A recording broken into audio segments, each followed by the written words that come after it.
They're like, okay, there's no force. I'm just killing people. I mean, again, it's all like these weird little mind games they've learned to train people when you're not conscious.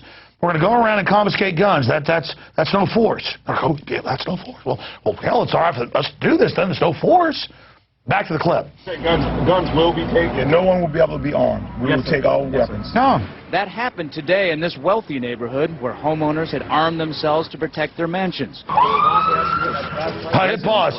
Hey, the cops aren't here in the military to help you protect your mansion. And my point is, if they can do this to rich people, they can do it to anybody. Oh, we're not going to help folks down there in the bad wards. Our cops are down there robbing banks right now, on record, and in pawn shops. No, we're here to rob you. That's what they were doing.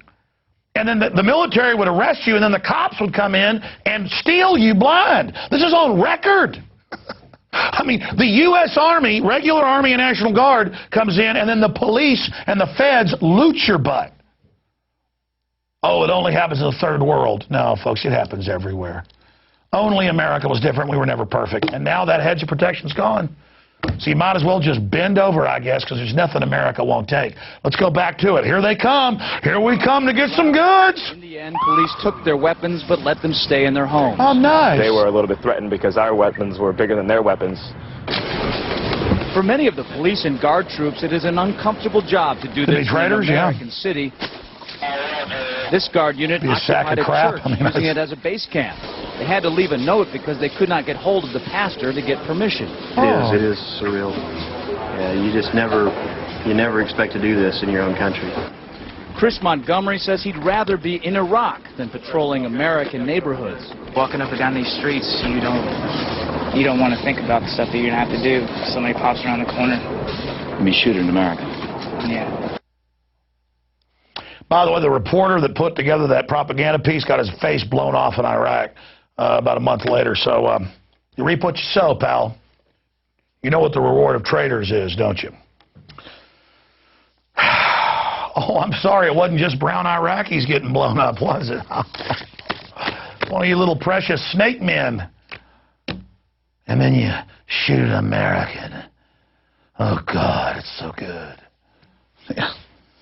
All right, those that live by the sword, well, you know how they died. And I feel sorry for these people. But I studied that reporter, quite snake-like. And there's a bunch of other reports. I mean, we didn't even have the one where the old woman, they come and they say, we're going to take you with us. She says, oh, I have plenty of food. I got a generator, got dogs. Over here, I got my little gun. I'm fine. And they just go like, boom. It's like, you're not going anywhere, baby. You're going to a rape camp. We got sewage running and gang members everywhere. We're going to throw you in there. And your dogs are going to starve to death here. We're going to loot your house.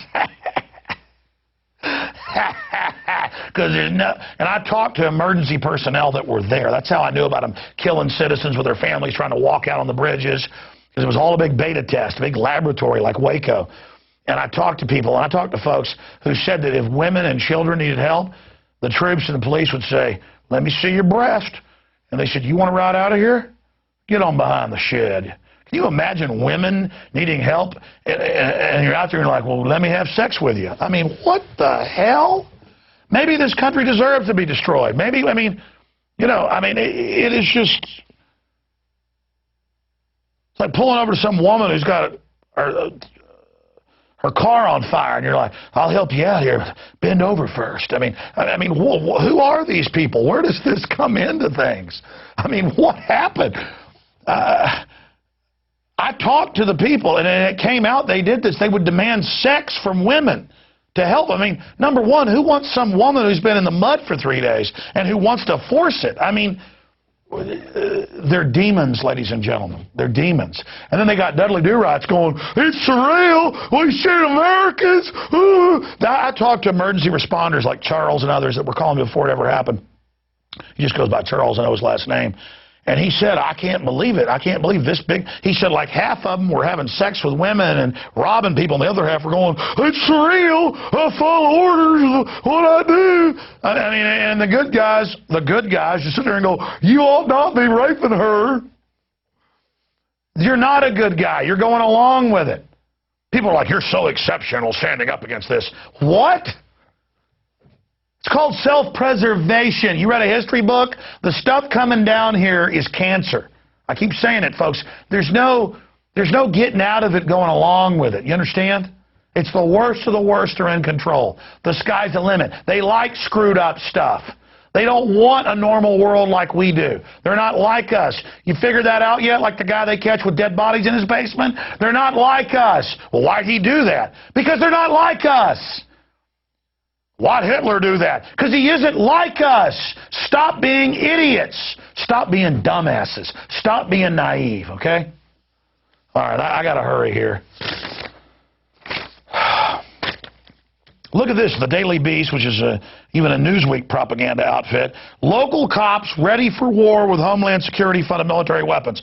A decade of billions in spending in the name of Homeland Security has armed local police departments, well, yeah, they've been federalized, with military-style equipment and a new commando mentality, but has it gone too far? They always like, oh, has it gone too far? Oh, yeah, you're going to find out when they take everything you got out of your bank account. They're going to take what the cops got. They don't care. Kissinger calls military men dumb animals. All I can tell the cops is don't drink the water and don't take those vaccines. You know what's good for you.